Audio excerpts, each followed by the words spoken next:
W auto ওয়ার্কশপটার নাম। স্কুলও করি এবং কাজও করি।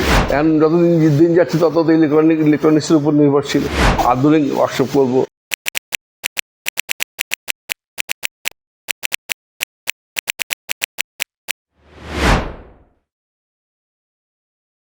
একটা নাম ডাব্লু অটো ওয়ার্কশপটার নাম। তখন থেকে ডাব্লু ভাই, ডাব্লু ছোটো থেকে বাড়ি থেকে ডাব্লু সবাই বলতো, ওই সেই অনুপাতে এই নাম।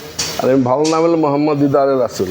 74 সালে যখন আমি কাজ শুরু করি তখন স্কুলও করি এবং কাজও করি। আমার ভাইয়ের ওয়ার্কশপ ছিল, কাজও করি, আমি স্কুলও করি। তারপরে আস্তে আস্তে কাজটা ভালো লাগলো। ভালো লাগার পরে আমি মনে করলাম যে আমি নীলফামারীতে থাকবো না। তারপরে আমি ঢাকা চলে আসলাম। চলে আসার পরে মোটরের একখানে ছিলাম 74 থেকে 75 পর্যন্ত। তারপর 75 থেকে গ্রিন রোডে এসে ফার্ম গেটে আনসার অটো ইঞ্জিনিয়ারিং ওখানে চাকরি শুরু করি। 75 থেকে 84 সাল পর্যন্ত ওখানে করি। 84 সাল করার পরে যখন বুঝলাম তখন আমার এখন নিজে একটু কিছু করার দরকার, তখন আমি নিজে শুরু করি 84-এ পুরো গ্রিন রোডে পুরাতন সম্মিলিত হাসপাতালের গলিতে।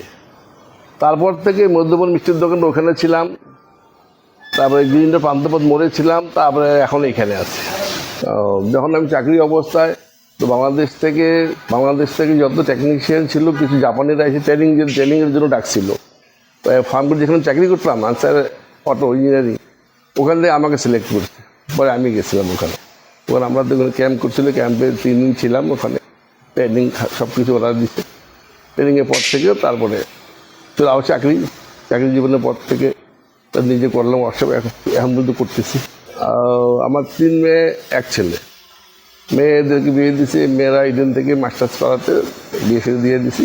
আর ছেলে একজন পরে হলো কম্পিউটার ইঞ্জিনিয়ারিং নয়ারহাট ওখানে 2nd ইয়ারে আসে। এবার যখন আমি এই লাইনে যখন ঢুকি প্রথমে, তখন আগের গাড়ি ছিল ব্রিটিশ আমলের BSA Bantam, twin Triumph, Tiger, Matchless, সিজার, নটন, অনেকগুলো গাড়ি ছিল। তখন ওগুলো আমরা কাজ শুরু করছিলাম। ব্রিজিস্টন মোটরসাইকেল ছিল ওগুলো।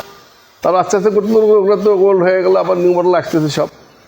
এখন যতদিন দিন যাচ্ছে তত ইলেকট্রনিক্সের উপর নির্ভরশীল প্রত্যেকটা জিনিস। যেমন আপনার আগে ছিল কার্বোরেটর, এখন EFI ইলেকট্রিক ফুয়েল ইঞ্জেক্টর। এই সিস্টেমগুলো এখন আস্তে আস্তে আমরা তো এটা করে আমরা বুঝতে পারি যে কী করতে হবে, কী করা লাগবে, কী দরকার। এই বিষয়ে আমাদের কোনো নতুন নিউ মডেল যে গাড়ি আসতেছে আলাদাভাবে কোনো রকম ট্রেনিং কেউ দেয় নেই। আমরা নিজেরাই করে এগুলো আর কি, যে প্রবলেমগুলো আমাকে সলভ করতে হয়। সে স্বপ্ন তো ছিল যে বড় করে কিছু করবো, যে ওয়ার্কশপে একটা আধুনিক ওয়ার্কশপ করবো। তো এইসব ব্যাপারে তো অনেক কিছু সরকারি হেল্প লাগে, ব্যাংক ঋণ লাগে, তারপরে হয়তো বড় কিছু করা যায়, ভালো করা যায়।